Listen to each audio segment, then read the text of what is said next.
If you're new in real estate, this is your opportunity to learn 6 strategies for you to start and making a lot of money in real estate.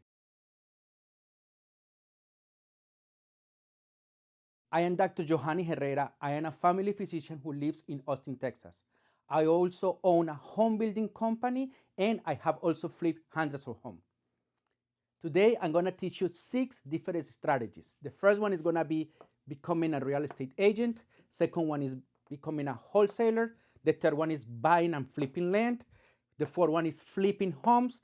The fifth one is rental homes. And the last one is going to be building new homes.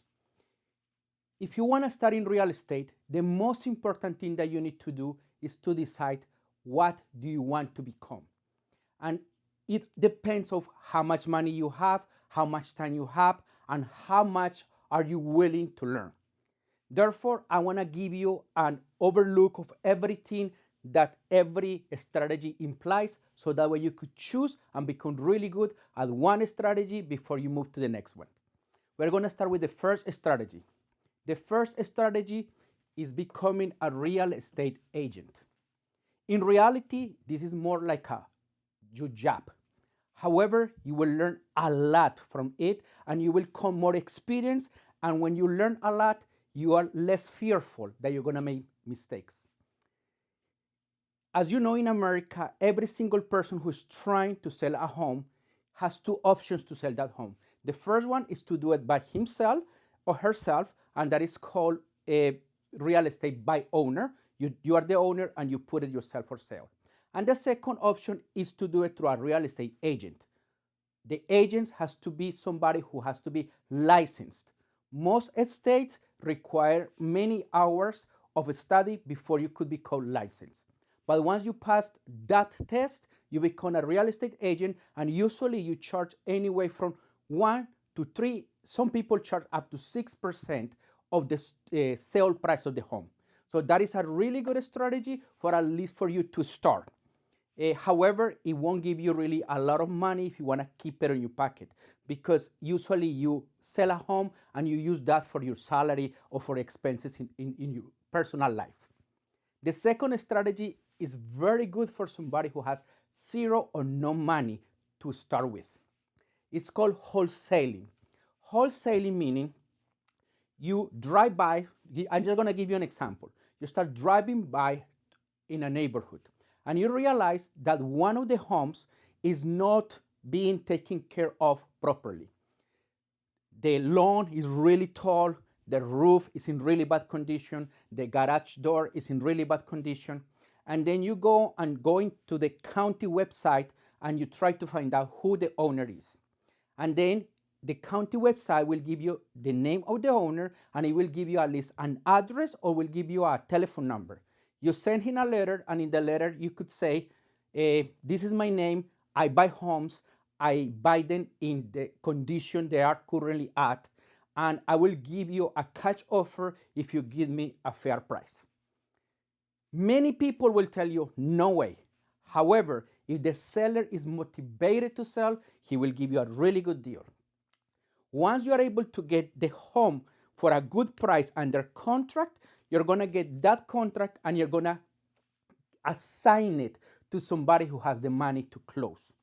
I have been in both sides. I have done wholesale and I have bought homes from a wholesaler who bring it to me. So if I'm somebody who has money and you bring me a really great deal, and I'm currently doing that, if you bring me a really good deal, I most likely will give you some money for that contract. You bring me that deal, we both make money, it's a great deal. It's a win-win situation. We both win. What are the problems of wholesaling?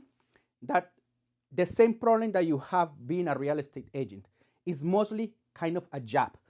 You are going every day, you're getting some money, but at the end of the day, that little money that you make or that a lot of money that you make, you're going to end up spending. Usually, for signing a contract, you could make between $10,000 to $25,000 per home, which is not bad at all. The third one is buying land. Right now, in America, things are getting a little bit more difficult for people to sell homes and to sell land. 1 year ago, it was very easy. You used to put a piece of land for sale and you have 5, 10 people trying to buy that piece of land. So it was not a good business for somebody like me who built homes to try to buy some land because it was too expensive. But things are changing. Right now, you are able to get better deals in land, and there are not many people who is buying. So if you have some money on hand, this is the moment to buy land because you're gonna keep it for 2 to 3 years when things start getting better, and you're gonna sell it mostly to home builders. I assure you, you will gonna make money if you use that strategy. The next strategy is gonna call flipping. Flipping is basically when you buy a really old home or a home that needs a lot of renovations and you buy it for a really low price, you fix that home and you sell it. So you are flipping the home.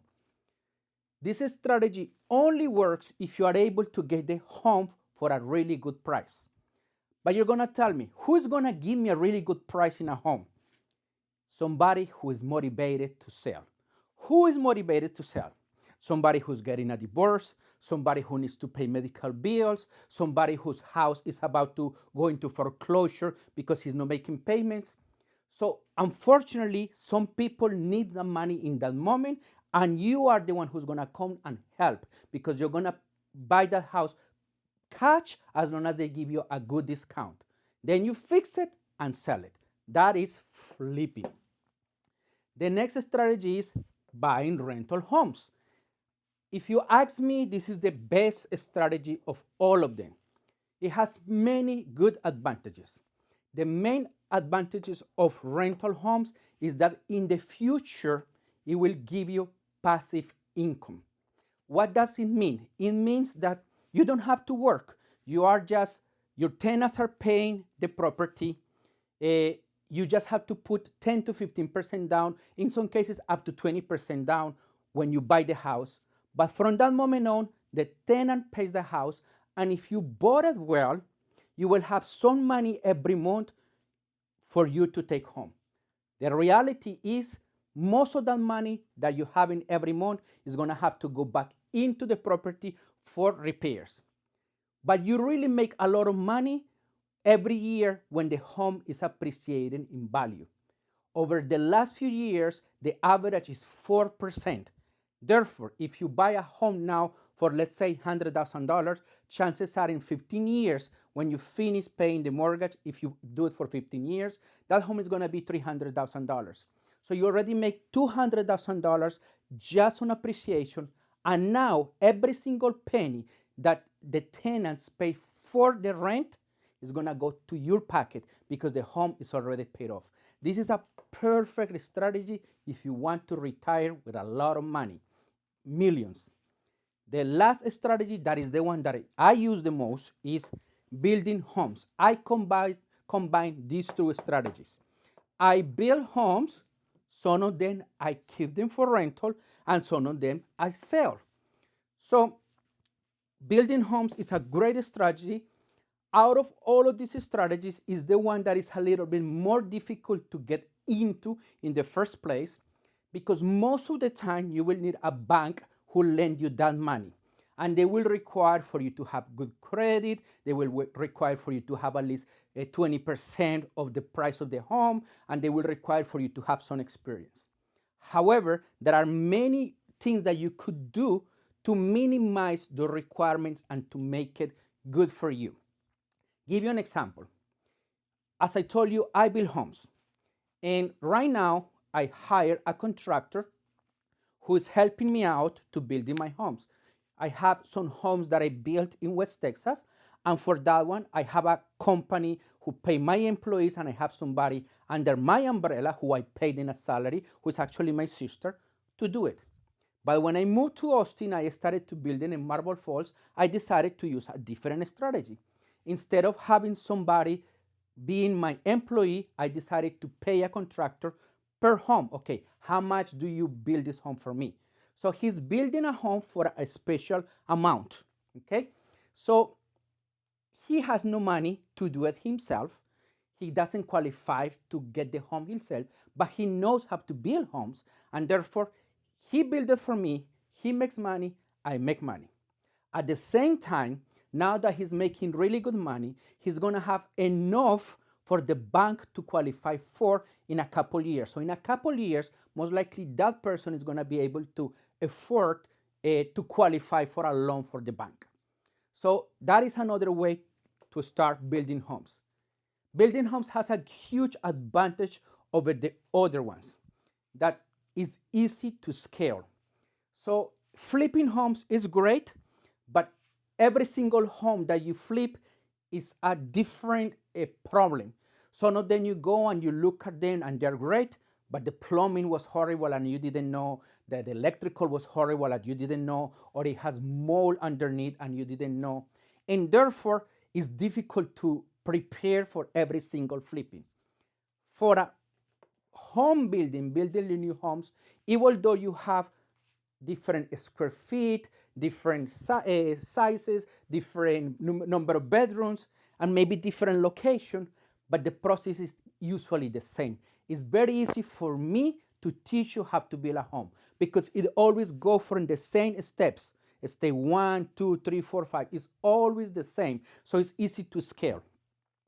In the next chapters of YouTube, I'm gonna teach you. I'm gonna go in depth into every one of these strategies.